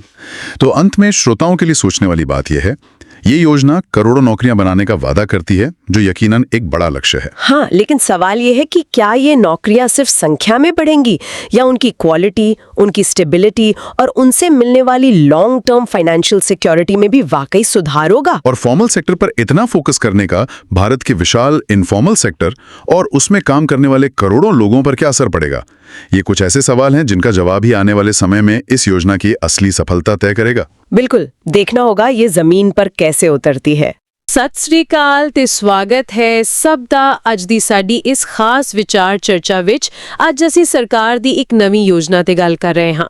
ਹਾਂਜੀ। ਇੱਕ ਅਜਿਹੀ ਸਕੀਮ ਜਿਸ ਬਾਰੇ ਕਿਹਾ ਜਾ ਰਿਹਾ ਹੈ ਕਿ ਇਹ ਭਾਰਤ ਵਿੱਚ ਨੌਕਰੀਆਂ ਦੇ ਮਾਹੌਲ ਨੂੰ ਬਦਲ ਸਕਦੀ ਹੈ। ਬਿਲਕੁਲ। ਸਾਡੇ ਕੋਲ ਪ੍ਰਧਾਨ ਮੰਤਰੀ ਵਿਕਸਿਤ ਭਾਰਤ ਰੋਜ਼ਗਾਰ ਯੋਜਨਾ ਯਾਨੀ PMVBRY ਤੇ ਕਾਫੀ ਜਾਣਕਾਰੀ ਹੈ, ਸਰਕਾਰੀ ਗਾਈਡਲਾਈਨਸ, ਤਾਜ਼ਾ ਖਬਰਾਂ, ਕੁਝ ਵਿਸ਼ਲੇਸ਼ਣ ਵੀ, ਔਰ ਇਹ ਸਾਰਾ ਕੁਝ 30 ਅਗਸਤ 2025 ਤੱਕ ਦਾ ਅਪਡੇਟਡ ਹੈ। ਹਾਂਜੀ। ਤਾਂ ਅੱਜ ਸਾਡਾ ਮਕਸਦ ਹੈ ਇਸ ਨਵੀਂ ਤੇ ਅਹਿਮ ਯੋਜਨਾ ਦੀ ਤਹਿ ਤੱਕ ਜਾਣਾ। ਅਸਲ 'ਚ ਹੈ ਕਿ ਕੰਮ ਕਿਵੇਂ ਕਰਦੀ ਹੈ, ਫਾਇਦਾ ਕਿਸ ਨੂੰ ਹੋਵੇਗਾ ਤੇ ਸ਼ਾਇਦ ਸਭ ਤੋਂ ਜ਼ਰੂਰੀ ਭਾਰਤ ਦੇ ਰੁਜ਼ਗਾਰ ਬਾਜ਼ਾਰ ਤੇ ਆਰਥਿਕ ਭਵਿੱਖ ਲਈ ਇਸ ਦੇ ਮਾਇਨੇ ਕੀ ਹਨ। ਚਲੋ ਸ਼ੁਰੂ ਕਰਦੇ ਹਾਂ। ਹਾਂਜੀ, ਸ਼ੁਰੂ ਕਰੀਏ। ਤਾਂ ਸਭ ਤੋਂ ਪਹਿਲਾ ਸਵਾਲ ਬਿਲਕੁਲ ਬੁਨਿਆਦੀ, ਇਹ PMVBRY ਜੋ 1 ਅਗਸਤ 2025 ਤੋਂ ਲਾਗੂ ਹੋਈ ਹੈ, ਇਹ ਅਸਲ ਵਿੱਚ ਹੈ ਕੀ? ਵੇਖੋ, ਇਹ ਭਾਰਤ ਸਰਕਾਰ ਦੀ ਇੱਕ ਵੱਡੀ ਪਹਿਲ ਹੈ, ਇੱਕ ਰੁਜ਼ਗਾਰ ਨਾਲ ਜੁੜੀ ਪ੍ਰੋਤਸਾਹਨ ਯੋਜਨਾ। ਇਸ ਦਾ ਮੁੱਖ ਮਕਸਦ ਹੈ ਦੇਸ਼ ਵਿੱਚ ਜਿਹੜਾ ਰਸਮੀ ਖੇਤਰ ਹੈ ਯਾਨੀ ਫਾਰਮਲ ਸੈਕਟਰ, ਉਤੇ ਨੌਕਰੀਆਂ ਦੀ ਗਿਣਤੀ ਤੇਜ਼ੀ ਨਾਲ ਵਧਾਉਣਾ। ਪ੍ਰੋਤਸਾਹਨ ਯੋਜਨਾ ਮਤਲਬ ਇਹ ਕੁਝ ਫਾਇਦੇ ਦੇ ਕੇ ਕੰਪਨੀਆਂ ਨੂੰ ਨੌਕਰੀਆਂ ਦੇਣ ਲਈ ਉਕਸਾਉਂਦੀ ਹੈ? ਹਾਂਜੀ, ਬਿਲਕੁਲ। ਇਹ ਕੰਪਨੀਆਂ ਤੇ ਕਰਮਚਾਰੀਆਂ ਦੋਵਾਂ ਨੂੰ ਕੁਝ ਲਾਭ ਦਿੰਦੀ ਹੈ ਤਾਂ ਕਿ ਨਵੀਆਂ ਨੌਕਰੀਆਂ ਪੈਦਾ ਹੋਣ। ਤੇ ਇਸ ਲਈ ਸਰਕਾਰ ਨੇ ਬਜਟ ਵੀ ਕਾਫੀ ਵੱਡਾ ਰੱਖਿਆ, ਲਗਭਗ 99,446 ਕਰੋੜ। ਓ, ਇਹ ਤਾਂ ਕਾਫੀ ਵੱਡੀ ਰਕਮ ਹੈ। ਤੇ ਟੀਚਾ ਕੀ ਹੈ ਇਸ ਦਾ? ਟੀਚਾ ਵੀ ਕਾਫੀ ਵੱਡਾ ਹੈ। ਅਗਲੇ 2 ਸਾਲਾਂ ਵਿੱਚ ਮਤਲਬ 1 ਅਗਸਤ 2025 ਤੋਂ ਲੈ ਕੇ 31 ਜੁਲਾਈ 2027 ਤੱਕ 3.5 ਕਰੋੜ ਯਾਨੀ 3.5 ਕਰੋੜ ਤੋਂ ਵੱਧ ਨਵੀਆਂ ਰਸਮੀ ਨੌਕਰੀਆਂ ਪੈਦਾ ਕਰਨ ਦਾ ਟੀਚਾ ਹੈ। 3.5 ਕਰੋੜ? ਤੇ ਇਸ ਦਾ ਨਾਮ ਵਿਕਸਿਤ ਭਾਰਤ ਨਾਲ ਜੁੜਿਆ ਹੈ। ਇਹ ਸਰਕਾਰ ਦੇ ਲੰਬੇ ਸਮੇਂ ਦੇ ਟੀਚੇ ਵੱਲ ਇਸ਼ਾਰਾ ਕਰਦਾ ਲੱਗਦਾ ਹੈ। ਹਾਂਜੀ, ਬਿਲਕੁਲ। ਇਹ ਯੋਜਨਾ ਸਰਕਾਰ ਦੇ ਵਿਕਸਿਤ ਭਾਰਤ ਐਟ 2047 ਵਾਲੇ ਵਿਜ਼ਨ ਦਾ ਇੱਕ ਅਹਿਮ ਹਿੱਸਾ ਹੈ। ਮਤਲਬ 2047 ਤੱਕ ਭਾਰਤ ਨੂੰ ਇੱਕ ਵਿਕਸਿਤ ਦੇਸ਼ ਬਣਾਉਣਾ ਤੇ ਰੋਜ਼ਗਾਰ ਪੈਦਾ ਕਰਨਾ ਇਸ ਵਿਜ਼ਨ ਦਾ ਇੱਕ ਮੁੱਖ ਥੰਮ ਮੰਨਿਆ ਜਾ ਰਿਹਾ ਹੈ। ਇਹ ਇੱਕ ਤਰ੍ਹਾਂ ਨਾਲ ਜਿਹੜੀ ਜੌਬਲੈਸ ਗਰੋਥ ਦੀ ਗੱਲ ਹੁੰਦੀ ਹੈ ਕਿ ਆਰਥਿਕਤਾ ਵਧ ਰਹੀ ਹੈ ਪਰ ਨੌਕਰੀਆਂ ਨਹੀਂ, ਉਸ ਚਿੰਤਾ ਨੂੰ ਵੀ ਹੱਲ ਕਰਨ ਦੀ ਕੋਸ਼ਿਸ਼ ਹੈ। ਅੱਛਾ, ਇਸ ਯੋਜਨਾ ਦੀ ਇੱਕ ਖਾਸ ਗੱਲ ਜਿਹੜੀ ਸੁਣਨ ਚਾਹੀਏ ਉਹ ਹੈ ਇਸ ਦਾ 2 ਪੱਖੀ ਢਾਂਚਾ। ਮਤਲਬ ਕਰਮਚਾਰੀਆਂ ਲਈ ਵੀ ਕੁਝ ਹੈ ਤੇ ਮਾਲਕਾਂ ਲਈ ਵੀ। ਹਾਂਜੀ। ਆਪਾਂ ਪਹਿਲਾ ਭਾਗ ਇਹ ਵੀ ਗੱਲ ਕਰੀਏ ਜੋ ਕਰਮਚਾਰੀਆਂ ਲਈ ਹੈ। ਜ਼ਰੂਰ। ਭਾਗ ਇਹ ਖਾਸ ਤੌਰ ਤੇ ਫਰਸਟ ਟਾਈਮਰਸ ਲਈ ਹੈ। ਫਰਸਟ ਟਾਈਮਰਸ ਮਤਲਬ ਉਹ ਲੋਕ ਜੋ ਪਹਿਲੀ ਵਾਰ ਰਸਮੀ ਕਾਮਕਾਜੀ ਖੇਤਰ ਫਾਰਮਲ ਵਰਕਫੋਰਸ ਵਿੱਚ ਆ ਰਹੇ ਨੇ। ਤਕਨੀਕੀ ਤੌਰ ਤੇ ਜਿਨ੍ਹਾਂ ਨੇ 1 ਅਗਸਤ 2025 ਤੋਂ ਪਹਿਲਾਂ ਕਦੀ ਵੀ EPFO ਯਾਨੀ ਕਰਮਚਾਰੀ ਭਵਿੱਖ ਨਿਧੀ ਸੰਗਠਨ ਜਾਂ ਕਿਸੇ ਛੋਟ ਵਾਲੇ ਟਰਸਟ ਵਿੱਚ ਕੋਈ ਯੋਗਦਾਨ ਨਹੀਂ ਪਾਇਆ। ਓਕੇ, ਤਾਂ ਇਹਨਾਂ ਪਹਿਲੀ ਵਾਰ ਨੌਕਰੀ ਕਰਨ ਵਾਲਿਆਂ ਨੂੰ ਕੀ ਖਾਸ ਮਿਲ ਰਿਹਾ ਹੈ? ਉਹਨਾਂ ਨੂੰ ਇੱਕ ਵਾਰ ਦਾ ਵਿੱਤੀ ਪ੍ਰੋਤਸਾਹਨ ਮਿਲਦਾ ਹੈ, ਇੱਕ ਮੁਸ਼ਤ ਰਕਮ ਜੋ 15,000 ਰੁਪਏ ਤੱਕ ਹੋ ਸਕਦੀ ਹੈ। ਇਹ ਰਕਮ ਉਹਨਾਂ ਦੀ 1 ਮਹੀਨੇ ਦੀ EPF ਤਨਖਾਹ ਦੇ ਬਰਾਬਰ ਹੁੰਦੀ ਹੈ। ਪਰ ਇੱਕ ਸ਼ਰਤ ਹੈ। ਕੀ ਸ਼ਰਤ? ਸ਼ਰਤ ਇਹ ਹੈ ਕਿ ਜਦੋਂ ਉਹ ਨੌਕਰੀ ਜੁਆਇਨ ਕਰਦੇ ਨੇ ਉਹਨਾਂ ਦੀ ਕੁੱਲ ਮਹੀਨਾਵਾਰ ਤਨਖਾਹ ਗ੍ਰੌਸ ਸੈਲਰੀ 1 ਲੱਖ ਰੁਪਏ ਜਾਂ ਉਸ ਤੋਂ ਘੱਟ ਹੋਣੀ ਚਾਹੀਦੀ ਹੈ। ਤਾਂ ਕੀ ਇਹ 15,000 ਰੁਪਏ ਉਹਨਾਂ ਨੂੰ ਜੁਆਇਨ ਕਰਦੇ ਸਾਰੀ ਮਿਲ ਜਾਣਗੇ? ਨਹੀਂ, ਇੱਥੇ ਥੋੜਾ ਵੱਖਰਾ ਸਿਸਟਮ ਹੈ। ਇਸ ਨੂੰ ਰਣਨੀਤਿਕ ਤਰੀਕੇ ਨਾਲ 2 ਕਿਸ਼ਤਾਂ 'ਚ ਵੰਡਿਆ ਗਿਆ ਹੈ। ਅੱਛਾ, 2 ਕਿਸ਼ਤਾਂ? ਹਾਂਜੀ। ਪਹਿਲੀ ਕਿਸ਼ਤ ਜੋ 7,500 ਰੁਪਏ ਤੱਕ ਹੋ ਸਕਦੀ ਹੈ, ਉਹ ਮਿਲੇਗੀ ਜਦੋਂ ਕਰਮਚਾਰੀ ਉਸੇ ਕੰਪਨੀ ਵਿੱਚ 6 ਮਹੀਨੇ ਲਗਾਤਾਰ ਕੰਮ ਕਰ ਲੈਂਦਾ ਹੈ। ਓਕੇ, 6 ਮਹੀਨੇ ਬਾਅਦ। ਤੇ ਦੂਜੀ ਕਿਸ਼ਤ ਯਾਨੀ ਬਾਕੀ ਦੀ ਰਕਮ ਕੁੱਲ 15,000 ਰੁਪਏ ਤੱਕ, ਉਹ ਮਿਲੇਗੀ 12 ਮਹੀਨੇ ਲਗਾਤਾਰ ਉਸੇ ਕੰਪਨੀ ਵਿੱਚ ਪੂਰੇ ਕਰਨ ਤੋਂ ਬਾਅਦ। ਪਰ ਇਸ ਦੂਜੀ ਕਿਸ਼ਤ ਲਈ ਇੱਕ ਹੋਰ ਸ਼ਰਤ ਵੀ ਹੈ। ਇੱਕ ਹੋਰ ਸ਼ਰਤ? ਉਹ ਕੀ ਹੈ? ਕਰਮਚਾਰੀ ਨੂੰ ਇੱਕ ਆਨਲਾਈਨ ਵਿੱਤੀ ਸਾਖਰਤਾ ਕੋਰਸ ਪੂਰਾ ਕਰਨਾ ਪਵੇਗਾ, ਫਾਈਨੈਂਸ਼ੀਅਲ ਲਿਟਰੇਸੀ ਕੋਰਸ। ਇਹ ਕੋਰਸ EPFO ਦੇ ਪੋਰਟਲ ਤੇ ਮਿਲੇਗਾ ਤੇ ਇਹ ਲਾਜ਼ਮੀ ਹੈ ਦੂਜੀ ਕਿਸ਼ਤ ਲੈਣ ਲਈ। ਇਹ ਤਾਂ ਦਿਲਚਸਪ ਹੈ। ਮਤਲਬ ਸਿਰਫ ਪੈਸਾ ਨਹੀਂ, ਨਾ ਸਿੱਖਿਆ ਵੀ। ਬਿਲਕੁਲ। ਇਸ ਦਾ ਮਕਸਦ ਇਹੀ ਹੈ ਕਿ ਨਵੇਂ ਕਰਮਚਾਰੀਆਂ ਨੂੰ ਨਿੱਜੀ ਵਿੱਤ ਬਾਰੇ, ਬਚਤ ਬਾਰੇ, ਸਮਾਜਿਕ ਸੁਰੱਖਿਆ ਬਾਰੇ ਪਤਾ ਲੱਗੇ। ਪਰ ਕੀ ਇੱਕ ਆਨਲਾਈਨ ਕੋਰਸ ਸੱਚਮੁੱਚ ਉਹਨਾਂ ਦੇ ਵਿਵਹਾਰ 'ਚ ਫਰਕ ਲਿਆਏਗਾ? ਇਹ ਦੇਖਣਾ ਪਵੇਗਾ। ਬਚਤ ਬਾਰੇ ਵੀ ਕੁਝ ਖਾਸ ਹੈ ਇਸ ਵਿੱਚ? ਹਾਂ, ਇੱਕ ਛੋਟਾ ਜਿਹਾ ਨੁਕਤਾ ਹੈ। ਦੂਜੀ ਕਿਸ਼ਤ ਦਾ ਇੱਕ ਹਿੱਸਾ ਇੱਕ ਨਿਸ਼ਚਿਤ ਸਮੇਂ ਲਈ ਇੱਕ ਖਾਸ ਬਚਤ ਖਾਤੇ ਜਾਂ ਸਾਧਨ ਵਿੱਚ ਰੱਖਿਆ ਜਾਵੇਗਾ। ਕਰਮਚਾਰੀ ਉਸ ਨੂੰ ਕੁਝ ਸਮੇਂ ਬਾਅਦ ਹੀ ਕਢਵਾ ਸਕੇਗਾ। ਇਹ ਬਚਤ ਦੀ ਆਦਤ ਪਾਉਣ ਲਈ ਹੈ। ਠੀਕ ਹੈ। ਇਹ ਤਾਂ ਹੋ ਗਈ ਕਰਮਚਾਰੀਆਂ ਦੀ ਗੱਲ, ਪਰ ਜਿਵੇਂ ਤੁਸੀਂ ਕਿਹਾ ਸੀ ਇਹ ਦੋ ਪੱਖੀ ਹੈ, ਤਾਂ ਕੰਪਨੀਆਂ ਮਤਲਬ ਮਾਲਕਾਂ ਲਈ ਕੀ ਹੈ ਇਸ ਭਾਗ B ਵਿੱਚ? ਹਾਂਜੀ, ਭਾਗ B ਮਾਲਕਾਂ ਤੇ ਕੇਂਦਰਿਤ ਹੈ। ਇਹ ਉਹਨਾਂ ਨੂੰ ਨਵੀਆਂ ਤੇ ਸਥਾਈ ਨੌਕਰੀਆਂ ਪੈਦਾ ਕਰਨ ਲਈ ਸਿੱਧੀ ਸਬਸਿਡੀ ਦਿੰਦਾ ਹੈ। ਪਰ ਇੱਥੇ ਇੱਕ ਬਹੁਤ ਜ਼ਰੂਰੀ ਗੱਲ ਹੈ, ਇਹ ਸਬਸਿਡੀ ਹਰ ਨਵੀਂ ਭਰਤੀ ਲਈ ਨਹੀਂ ਮਿਲਣੀ। ਅੱਛਾ, ਫਿਰ ਕਿਸ ਲਈ? ਇਹ ਸਿਰਫ ਸ਼ੁੱਧ ਵਾਧੂ ਰੁਜ਼ਗਾਰ ਯਾਨੀ ਨੈਟ ਐਡੀਸ਼ਨਲ ਏਮਪਲੋਇਮੈਂਟ ਲਈ ਹੈ। ਸ਼ੁੱਧ ਵਾਧੂ ਰੁਜ਼ਗਾਰ, ਇਸ ਨੂੰ ਥੋੜਾ ਹੋਰ ਸਮਝਾਓਗੇ? ਇਹ ਕਿਵੇਂ ਪਤਾ ਲੱਗਦਾ ਹੈ ਕਿ ਕੋਈ ਨੌਕਰੀ ਵਾਧੂ ਹੈ? ਇਸ ਦਾ ਮਤਲਬ ਹੈ ਕਿ ਕੰਪਨੀ ਨੂੰ ਸਬਸਿਡੀ ਸਿਰਫ ਉਹਨਾਂ ਨਵੇਂ ਕਰਮਚਾਰੀਆਂ ਲਈ ਮਿਲੇਗੀ ਜੋ ਉਹਨਾਂ ਦੀ ਇੱਕ ਪਹਿਲਾਂ ਤੋਂ ਤੈਅ ਬੇਸਲਾਈਨ ਗਿਣਤੀ ਤੋਂ ਉੱਪਰ ਹਨ। ਮਕਸਦ ਇਹ ਹੈ ਕਿ ਸਰਕਾਰੀ ਪੈਸਾ ਸਿਰਫ ਕਰਮਚਾਰੀ ਬਦਲਣ ਤੇ ਨਾ ਲੱਗੇ, ਬਲਕਿ ਕੰਪਨੀ ਵਿੱਚ ਅਸਲ ਵਿੱਚ ਨੌਕਰੀਆਂ ਦੀ ਕੁੱਲ ਗਿਣਤੀ ਵਧੇ। ਓਕੇ, ਤਾਂ ਇਹ ਬੇਸਲਾਈਨ ਕਿਵੇਂ ਤੈਅ ਹੁੰਦੀ ਹੈ? ਪੁਰਾਣੀਆਂ ਤੇ ਨਵੀਂ ਕੰਪਨੀਆਂ ਲਈ ਵੱਖਰੀ ਹੋਵੇਗੀ? ਹਾਂਜੀ, ਜਿਹੜੀਆਂ ਕੰਪਨੀਆਂ 1 ਅਗਸਤ 2025 ਤੋਂ ਪਹਿਲਾਂ ਰਜਿਸਟਰਡ ਸਨ, ਉਹਨਾਂ ਲਈ ਬੇਸਲਾਈਨ ਹੈ ਪਿਛਲੇ 12 ਮਹੀਨੇ 1 ਅਗਸਤ 2024 ਤੋਂ 31 ਜੁਲਾਈ 2025 ਦੀ ਔਸਤ ਕਰਮਚਾਰੀ ਗਿਣਤੀ, ਜੋ EPFO ਰਿਕਾਰਡ ਵਿੱਚ ਹੈ। ਤੇ ਜਿਹੜੀਆਂ ਨਵੀਆਂ ਕੰਪਨੀਆਂ 1 ਅਗਸਤ 2025 ਜਾਂ ਉਸ ਤੋਂ ਬਾਅਦ ਰਜਿਸਟਰ ਹੁੰਦੀਆਂ ਨੇ, ਉਹਨਾਂ ਲਈ ਬੇਸਲਾਈਨ ਸਿੱਧੀ 20 ਕਰਮਚਾਰੀ ਮੰਨੀ ਗਈ ਹੈ। ਠੀਕ ਹੈ, ਤੇ ਕੀ ਸਿਰਫ ਬੇਸਲਾਈਨ ਤੋਂ ਉੱਪਰ 1-2 ਬੰਦੇ ਰੱਖ ਲੈਣਾ ਕਾਫੀ ਹੈ ਜਾਂ ਕੋਈ ਘੱਟੋ-ਘੱਟ ਵਾਧੇ ਦੇ ਸ਼ਰਤ ਵੀ ਹੈ? ਹਾਂ, ਇੱਕ ਘੱਟੋ-ਘੱਟ ਥ੍ਰੈਸ਼ੋਲਡ ਵੀ ਰੱਖਿਆ ਗਿਆ ਹੈ। ਜੇ ਕਿਸੇ ਕੰਪਨੀ ਦੀ ਬੇਸਲਾਈਨ 50 ਤੋਂ ਘੱਟ ਹੈ ਤਾਂ ਲਾਭ ਲੈਣ ਲਈ ਘੱਟੋ-ਘੱਟ 2 ਵਾਧੂ ਕਰਮਚਾਰੀ ਰੱਖਣੇ ਜ਼ਰੂਰੀ ਹਨ, ਤੇ ਜੇ ਬੇਸਲਾਈਨ 50 ਜਾਂ ਉਸ ਤੋਂ ਵੱਧ ਹੈ ਤਾਂ ਘੱਟੋ-ਘੱਟ 5 ਵਾਧੂ ਕਰਮਚਾਰੀ ਰੱਖਣੇ ਪੈਣਗੇ, ਤੇ ਵਾਧੂ ਕਰਮਚਾਰੀ ਘੱਟੋ-ਘੱਟ 6 ਮਹੀਨੇ ਨੌਕਰੀ ਤੇ ਰਹਿਣੇ ਵੀ ਚਾਹੀਦੇ ਹਨ। ਅੱਛਾ, ਇਹ ਵੀ ਸ਼ਰਤ ਹੈ। ਤੇ ਫਿਰ ਮਾਲਕ ਨੂੰ ਅਸਲ ਵਿੱਚ ਪੈਸਾ ਕਿੰਨਾ ਮਿਲਦਾ ਹੈ ਪ੍ਰਤੀ ਕਰਮਚਾਰੀ? ਹਾਂਜੀ, ਮਾਲਿਕ ਨੂੰ ਹਰੇਕ ਯੋਗ ਵਾਧੂ ਕਰਮਚਾਰੀ ਲਈ ਮਹੀਨਾਵਾਰ ਨਕਦ ਭੁਗਤਾਨ ਮਿਲਦਾ ਹੈ।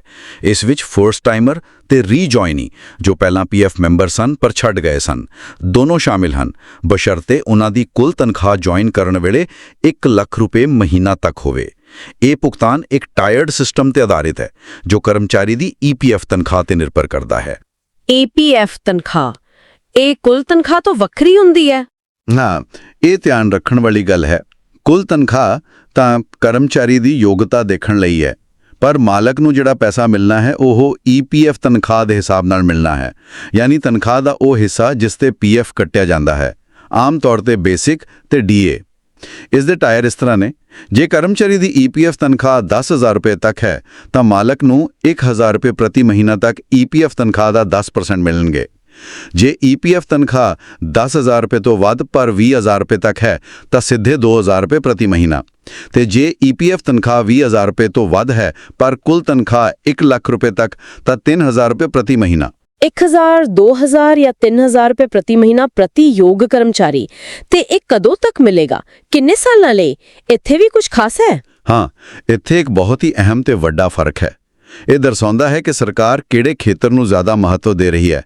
ਜ਼ਿਆਦਾਤਰ ਖੇਤਰਾਂ ਲਈ, ਜਿਵੇਂ ਸੇਵਾ ਖੇਤਰ ਵਗੈਰਾ, ਇਹ ਪ੍ਰੋਤਸਾਹਨ ਹਰੇਕ ਯੋਗ ਕਰਮਚਾਰੀ ਲਈ 2 ਸਾਲਾਂ ਤੱਕ ਮਿਲੇਗਾ। ਠੀਕ ਹੈ, 2 ਸਾਲ। ਪਰ ਜਿਹੜੀਆਂ ਕੰਪਨੀਆਂ ਨਿਰਮਾਣ ਖੇਤਰ ਯਾਨੀ ਮੈਨੂਫੈਕਚਰਿੰਗ ਸੈਕਟਰ ਵਿੱਚ ਕੰਮ ਕਰਦੀਆਂ ਨੇ, ਉਹਨਾਂ ਲਈ ਇਹ ਮਿਆਦ ਦੁੱਗਣੀ ਕਰ ਦਿੱਤੀ ਗਈ ਹੈ। ਉਹਨਾਂ ਨੂੰ 4 ਸਾਲਾਂ ਤੱਕ ਇਹ ਲਾਭ ਮਿਲੇਗਾ। 4 ਸਾਲ? ਇਹ ਤਾਂ ਬਹੁਤ ਵੱਡਾ ਫਰਕ ਹੈ। ਸਿਰਫ ਨਿਰਮਾਣ ਖੇਤਰ ਨੂੰ ਇਹ ਖਾਸ ਰਿਆਇਤ ਕਿਉਂ? ਇਸ ਪਿੱਛੇ ਕੀ ਸੋਚ ਹੋ ਸਕਦੀ ਹੈ? ਵੇਖੋ, ਇਹ ਇੱਕ ਸੋਚੀ ਸਮਝੀ ਉਦਯੋਗਿਕ ਨੀਤੀ ਦਾ ਹਿੱਸਾ ਲੱਗਦਾ ਹੈ। ਸਰਕਾਰ ਸਾਫ਼ ਤੌਰ ਤੇ ਮੇਕ ਇਨ ਇੰਡੀਆ ਨੂੰ ਹੁਲਾਰਾ ਦੇਣਾ ਚਾਹੁੰਦੀ ਹੈ। ਨਿਰਮਾਣ ਖੇਤਰ ਅਜਿਹਾ ਹੈ ਜਿੱਥੇ ਵੱਡੀ ਗਿਣਤੀ ਵਿੱਚ ਨੌਕਰੀਆਂ ਪੈਦਾ ਹੋ ਸਕਦੀਆਂ ਨੇ, ਖਾਸ ਕਰਕੇ ਹੁਨਰਮੰਦ ਤੇ ਅਰਧ ਹੁਨਰਮੰਦ ਕਾਮਿਆਂ ਲਈ। 4 ਸਾਲਾਂ ਲਈ ਲੇਬਰ ਦੀ ਲਾਗਤ 'ਚ ਸਬਸਿਡੀ ਮਿਲਣ ਨਾਲ ਕੰਪਨੀਆਂ ਨੂੰ ਭਾਰਤ ਵਿੱਚ ਨਵੀਆਂ ਫੈਕਟਰੀਆਂ ਲਾਉਣ ਜਾਂ ਪੁਰਾਣੀਆਂ ਦਾ ਵਿਸਥਾਰ ਕਰਨ ਲਈ ਵੱਡਾ ਪ੍ਰੋਤਸਾਹਨ ਮਿਲੇਗਾ। ਇਸ ਨਾਲ ਸ਼ਾਇਦ ਆਯਾਤ ਤੇ ਨਿਰਭਰਤਾ ਘਟੇ ਤੇ ਭਾਰਤ ਗਲੋਬਲ ਸਪਲਾਈ ਚੇਨ ਦਾ ਹਿੱਸਾ ਬਣੇ। ਇਹ ਇੱਕ ਸਿੱਧਾ ਇਸ਼ਾਰਾ ਹੈ ਨਿਰਮਾਣ ਖੇਤਰ ਵੱਲ। ਸਮਝ ਗਈ, ਇਹ ਇੱਕ ਵੱਡੀ ਰਣਨੀਤਿਕ ਚਾਲ ਹੈ। ਪਰ ਇੰਨੀ ਵੱਡੀ ਯੋਜਨਾ ਜਿਸ ਵਿੱਚ ਕਰੋੜਾਂ ਲੋਕ ਤੇ ਕਰੋੜਾਂ ਰੁਪਏ ਸ਼ਾਮਿਲ ਨੇ, ਇਸ ਨੂੰ ਚਲਾਉਣਾ, ਪਾਰਦਰਸ਼ੀ ਰੱਖਣਾ, ਇਹ ਸਭ ਕਿਵੇਂ ਹੋਵੇਗਾ? ਟੈਕਨੋਲੋਜੀ ਦਾ ਕੀ ਰੋਲ ਹੈ? ਹੱਡੀ ਹੈ। ਸ਼ੁਰੂਆਤ ਤੋਂ ਹੀ ਜਿਵੇਂ ਫਸਟ ਟਾਈਮਰਸ ਦਾ ਯੂਨੀਵਰਸਲ ਅਕਾਊਂਟ ਨੰਬਰ UAN ਬਣਾਉਣ ਲਈ ਉਮੰਗ ਮੋਬਾਈਲ ਐਪ ਤੇ ਫੇਸ ਆਥੈਂਟੀਕੇਸ਼ਨ ਟੈਕਨੋਲੋਜੀ FAT ਵਰਤਣੀ ਲਾਜ਼ਮੀ ਹੈ। ਫੇਸ ਆਥੈਂਟੀਕੇਸ਼ਨ ਮਤਲਬ ਚਿਹਰੇ ਦੀ ਪਹਿਚਾਣ ਨਾਲ। ਹਾਂਜੀ, ਇਹ ਬਾਇਓਮੈਟ੍ਰਿਕ ਪੁਸ਼ਟੀਕਰਨ ਹੈ। ਇਹ ਯਕੀਨੀ ਬਣਾਉਂਦਾ ਹੈ ਕਿ ਬੰਦਾ ਅਸਲੀ ਹੈ, ਕੋਈ ਫਰਜ਼ੀ ਖਾਤਾ ਨਾ ਬਣੇ। ਇਹ ਧੋਖਾਧੜੀ ਰੋਕਣ ਲਈ ਪਹਿਲਾ ਕਦਮ ਹੈ।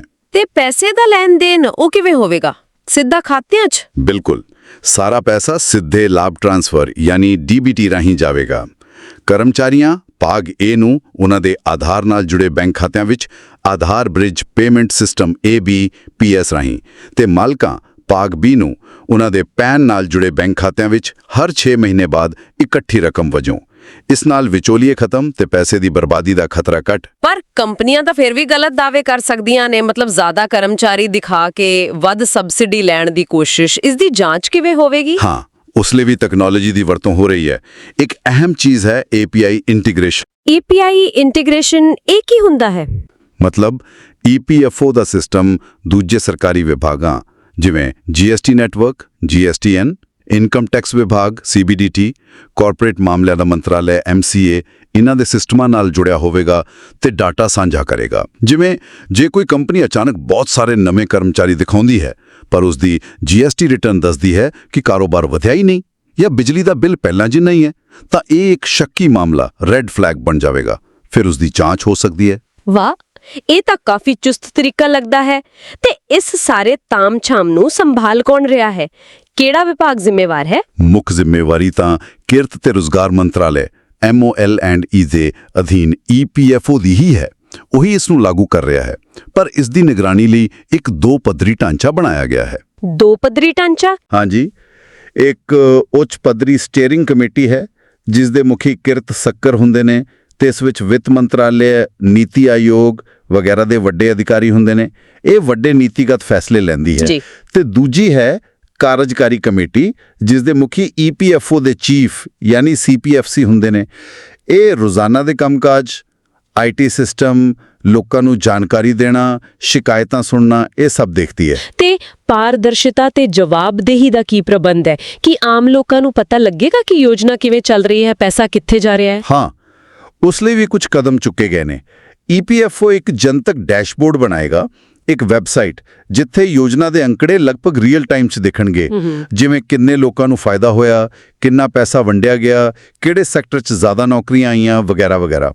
ਇਸ ਤੋਂ ਇਲਾਵਾ 1 ਸਾਲ ਬਾਅਦ ਇੱਕ ਆਜ਼ਾਦ ਏਜੰਸੀ ਤੋਂ ਮੱਧ ਮਿਆਦ ਦਾ ਮੁੱਲਿਆਂਕਨ ਮਿਡ ਟਰਮ ਇਵੈਲੂਏਸ਼ਨ ਕਰਵਾਉਣਾ ਲਾਜ਼ਮੀ ਹੈ ਤੇ ਯੋਜਨਾ ਖਤਮ ਹੋਣ ਤੋਂ ਬਾਅਦ ਅੰਤਿਮ ਮੁੱਲਿਆਂਕਨ ਐਂਡ ਟਰਮ ਇਵੈਲੂਏਸ਼ਨ ਵੀ। ਤੇ ਸਰਕਾਰੀ ਖਰਚੇ ਦਾ ਆਡਿਟ ਤਾਂ CAG ਕੰਟਰੋਲਰ ਤੇ ਆਡੀਟਰ ਜਨਰਲ ਕਰੇਗਾ ਹੀ। ਸ਼ਿਕਾਇਤਾਂ ਲਈ ਆਨਲਾਈਨ ਸੁਵਿਧਾ ਤੇ ਕਾਲ ਸੈਂਟਰ ਵੀ ਹੋਵੇਗਾ। ਠੀਕ ਹੈ, ਹੁਣ ਆਉਂਦੇ ਆ ਉਸ ਗੱਲ ਤੇ ਜੋ ਮੈਨੂੰ ਬਹੁਤ ਦਿਲਚਸਪ ਲੱਗ ਰਹੀ ਹੈ। ਭਾਰਤ 'ਚ ਪਹਿਲਾਂ ਵੀ ਤਾਂ ਰੁਜ਼ਗਾਰ ਵਧਾਉਣ ਲਈ ਸਕੀਮਾਂ ਆਈਆਂ ਸੀ, ਜਿਵੇਂ ਤੁਸੀਂ ਸ਼ਾਇਦ ਸੁਣਿਆ ਹੋਵੇ PMRPY 2016 ਜਾਂ ਫਿਰ ਕੋਵਿਡ ਵੇਲੇ ABRY 2020। ਹਾਂਜੀ। ਤਾਂ ਇਹ ਨਵੀਂ PMVBRY ਉਹਨਾਂ ਤੋਂ ਕਿਵੇਂ ਵੱਖਰੀ ਹੈ? ਕਿ ਇਹ ਬਸ ਨਵਾਂ ਨਾਮ ਹੈ ਪੁਰਾਣੀ ਚੀਜ਼ ਦਾ, ਜਾਂ ਅਸਲ 'ਚ ਕੁਝ ਬਦਲਿਆ ਹੈ? ਨਹੀਂ, ਇਹ ਬਹੁਤ ਹੀ ਮਹੱਤਵਪੂਰਨ ਸਵਾਲ ਹੈ ਤੇ ਇਸ ਦਾ ਜਵਾਬ ਹੈ ਕਿ ਹਾਂ, ਇਹ ਬੁਨਿਆਦੀ ਤੌਰ ਤੇ ਵੱਖਰੀ ਹੈ। ਇਹ ਸਿਰਫ ਨਵਾਂ ਨਾਮ ਨਹੀਂ। ਅੱਛਾ, ਸਭ ਤੋਂ ਵੱਡਾ ਫਰਕ ਕੀ ਹੈ? ਸਭ ਤੋਂ ਵੱਡਾ ਤੇ ਬੁਨਿਆਦੀ ਫਰਕ ਹੈ ਪ੍ਰੋਤਸਾਹਨ ਦੇਣ ਦੇ ਤਰੀਕੇ ਵਿੱਚ। ਜਿਹੜੀਆਂ ਪੁਰਾਣੀਆਂ ਯੋਜਨਾਵਾਂ ਸੀ PMRPY ਤੇ ABRY, ਉਹਨਾਂ 'ਚ ਸਰਕਾਰ ਮੁੱਖ ਤੌਰ ਤੇ ਕੀ ਕਰਦੀ ਸੀ? ਉਹ ਮਾਲਿਕ ਵੱਲੋਂ ਕਰਮਚਾਰੀ ਦੇ EPF ਖਾਤੇ 'ਚ ਪਾਏ ਜਾਣ ਵਾਲੇ ਹਿੱਸੇ ਇੰਪਲੋਇਰਸ ਕੰਟਰੀਬਿਊਸ਼ਨ ਦਾ ਭੁਗਤਾਨ ਕਰ ਦਿੰਦੀ ਸੀ। ਇਹ ਇੱਕ ਤਰ੍ਹਾਂ ਦੀ ਅਸਿੱਧੀ ਸਬਸਿਡੀ ਸੀ। ਪੈਸਾ ਸਿੱਧਾ ਮਾਲਿਕ ਜਾਂ ਕਰਮਚਾਰੀ ਦੇ ਹੱਥ 'ਚ ਨਹੀਂ ਆਉਂਦਾ ਸੀ। ਓਕੇ, ਮਤਲਬ ਸਰਕਾਰ PF ਦਾ ਪੈਸਾ ਭਰ ਦਿੰਦੀ ਸੀ। ਹਾਂਜੀ, ਪਰ PMVBRY ਨੇ ਇਹ ਤਰੀਕਾ ਬਿਲਕੁਲ ਬਦਲ ਦਿੱਤਾ ਹੈ। ਇਹ ਜਿਵੇਂ ਦਸਤਾਵੇਜ਼ ਕਹਿੰਦੇ ਨੇ, ਕਾਨੂੰਨੀ ਯੋਗਦਾਨਾਂ ਦੀ ਅਸਿੱਧੀ ਸਬਸਿਡੀ ਤੋਂ ਹਟ ਕੇ ਕਰਮਚਾਰੀਆਂ ਅਤੇ ਮਾਲਕਾਂ ਦੋਵਾਂ ਲਈ ਸਿੱਧੇ ਨਗਦ ਪ੍ਰੋਤਸਾਹਨ ਦੇ 2-ਪੱਖੀ ਮਾਡਲ ਵੱਲ ਇੱਕ ਫੈਸਲਾਕੁਨ ਕਦਮ ਹੈ। ਸਿੱਧਾ ਨਗਦ ਪ੍ਰੋਤਸਾਹਨ, ਇਸ ਦਾ ਅਸਲ 'ਚ ਫਰਕ ਕੀ ਪੈਂਦਾ ਹੈ? ਪੈਸਾ ਤਾਂ ਸਰਕਾਰ ਪਹਿਲਾਂ ਵੀ ਦੇ ਰਹੀ ਸੀ, ਭਾਵੇਂ PS ਦੇ ਰੂਪ 'ਚ। ਫਰਕ ਬਹੁਤ ਵੱਡਾ ਪੈਂਦਾ ਹੈ। ਸਿੱਧਾ ਨਗਦ ਲਾਭ ਜਿਹੜਾ ਹੁੰਦਾ ਹੈ ਉਹ ਬਹੁਤ ਜ਼ਿਆਦਾ ਸਪਸ਼ਟ, ਗਣਨਯੋਗ ਤੇ ਮਨੋਵਿਗਿਆਨਿਕ ਤੌਰ ਤੇ ਪ੍ਰਭਾਵਸ਼ਾਲੀ ਹੁੰਦਾ ਹੈ। ਕਿਵੇਂ? ਵੇਖੋ, ਮਾਲਕ ਲਈ ਇਹ ਹਿਸਾਬ ਲਾਉਣਾ ਬਹੁਤ ਸੌਖਾ ਹੈ ਕਿ ਜੇ ਮੈਂ ਇੱਕ ਨਵਾਂ ਬੰਦਾ ਰੱਖਦਾ ਤਾਂ ਮੈਨੂੰ ਸਰਕਾਰ ਤੋਂ ਸਿੱਧਾ ਕਿੰਨਾ ਕੈਸ਼ ਮਿਲੇਗਾ ਹਰ ਮਹੀਨੇ, ਜਿਵੇਂ 2000 ਰੁਪਇਆ 3000 ਰੁਪਇਆ। ਇਸ ਨਾਲੋਂ ਭਰਤੀ ਦਾ ਫੈਸਲਾ ਜਲਦੀ ਲੈ ਸਕਦਾ ਹੈ। ਇਸੇ ਤਰ੍ਹਾਂ ਕਰਮਚਾਰੀ ਲਈ ਜਦੋਂ ਉਸਦੇ ਬੈਂਕ ਖਾਤੇ 'ਚ ਸਿੱਧਾ ਪੈਸਾ ਆਉਂਦਾ ਹੈ, ਜਿਵੇਂ ਪਹਿਲੀ ਕਿਸ਼ਤ 'ਚ 7500 ਤੱਕ, ਤਾਂ ਉਸ ਨੂੰ ਮਹਿਸੂਸ ਹੁੰਦਾ ਹੈ ਇਹ ਉਸ ਅਹਿਸਾਸ ਨਾਲੋਂ ਕਿਤੇ ਵੱਧ ਠੋਸ ਹੈ ਕਿ ਸਰਕਾਰ ਨੇ ਮੇਰੇ ਵੱਲੋਂ ਪੀਐਫ 'ਚ ਕੁਝ ਪੈਸੇ ਪਾ ਦਿੱਤੇ ਨੇ ਜੋ ਸ਼ਾਇਦ ਉਸ ਨੂੰ ਕਈ ਸਾਲ ਬਾਅਦ ਮਿਲਣੇ ਨੇ। ਇਹ ਦਿਖਾਈ ਦੇਣ ਵਾਲਾ ਲਾਭ ਹੈ। ਹਾਂ, ਇਹ ਗੱਲ ਤਾਂ ਹੈ। ਸਿੱਧੇ ਪੈਸੇ ਦਾ ਅਸਰ ਵੱਖਰਾ ਹੁੰਦਾ ਹੈ। ਹੋਰ ਕੀ ਵੱਡੇ ਫਰਕ ਨੇ? ਹੋਰ ਵੀ ਨੇ, ਜਿਵੇਂ PMVVRY ਵਿੱਚ ਯੋਗਤਾ ਲਈ ਤਨਖਾਹ ਦੀ ਉੱਪਰਲੀ ਸੀਮਾ ਬਹੁਤ ਵਧਾ ਦਿੱਤੀ ਗਈ ਹੈ। ਹੁਣ ਜੁਆਇਨ ਕਰਨ ਵੇਲੇ 1 ਲੱਖ ਰੁਪਏ ਮਹੀਨਾ ਕੁੱਲ ਤਨਖਾਹ ਵਾਲਾ ਵੀ ਯੋਗ ਹੋ ਸਕਦਾ ਹੈ, ਜਦਕਿ ਪਹਿਲਾਂ ਇਹ ਸੀਮਾ ਸਿਰਫ 15,000 ਰੁਪਏ ਮਹੀਨਾ ਸੀ। ਓ 15,000 ਤੋਂ 1 ਲੱਖ, ਇਹ ਤਾਂ ਬਹੁਤ ਵੱਡਾ ਦਾਇਰਾ ਹੋ ਗਿਆ। ਹਾਂਜੀ, ਇਸ ਨਾਲ ਜ਼ਿਆਦਾ ਤਨਖਾਹ ਵਾਲੀਆਂ ਨੌਕਰੀਆਂ ਤੇ ਵਧੇਰੇ ਪੜ੍ਹੇ ਲਿਖੇ ਲੋਕ ਵੀ ਇਸ ਦੇ ਦਾਇਰੇ 'ਚ ਆ ਸਕਦੇ ਨੇ। ਨਾਲੇ ਜਿਹੜਾ ਵਿੱਤੀ ਸਾਖਰਤਾ ਕੋਰਸ ਹੈ ਜਾਂ ਧੋਖਾਧੜੀ ਰੋਕਣ ਲਈ FAT ਤੇ API ਦੀ ਵਰਤੋਂ, ਇਹ ਸਭ ਨਵੀਆਂ ਚੀਜ਼ਾਂ ਨੇ ਜੋ ਪਹਿਲੀਆਂ ਯੋਜਨਾਵਾਂ 'ਚ ਨਹੀਂ ਸਨ। ਤਾਂ ਕੁੱਲ ਮਿਲਾ ਕੇ ਇਹ ਪਿਛਲੀਆਂ ਯੋਜਨਾਵਾਂ ਦਾ ਇੱਕ ਅਪਗ੍ਰੇਡਡ ਤੇ ਵੱਖਰੀ ਸੋਚ ਵਾਲਾ ਵਰਜ਼ਨ ਲੱਗਦਾ ਹੈ। ਬਿਲਕੁਲ ਕਹਿ ਸਕਦੇ ਹਾਂ। ਇਹ ਸਭ ਸੁਣਨ 'ਚ ਤਾਂ ਬਹੁਤ ਵਧੀਆ ਲੱਗ ਰਿਹਾ ਹੈ। ਸਿੱਧਾ ਪੈਸਾ, ਨਵੀਂ ਤਕਨੀਕ, ਨਿਰਮਾਣ ਤੇ ਖਾਸ ਜ਼ੋਰ। ਪਰ ਕੀ ਇਸ ਦੇ ਰਸਤੇ 'ਚ ਕੋਈ ਅੜਿੱਕੇ ਵੀ ਨੇ, ਕੋਈ ਕਮਜ਼ੋਰੀਆਂ ਜਾਂ ਸੀਮਾਵਾਂ? ਕਿਉਂਕਿ ਕੋਈ ਵੀ ਸਰਕਾਰੀ ਯੋਜਨਾ ਸੰਪੂਰਨ ਨਹੀਂ ਹੁੰਦੀ। ਹਾਂਜੀ, ਬਿਲਕੁਲ।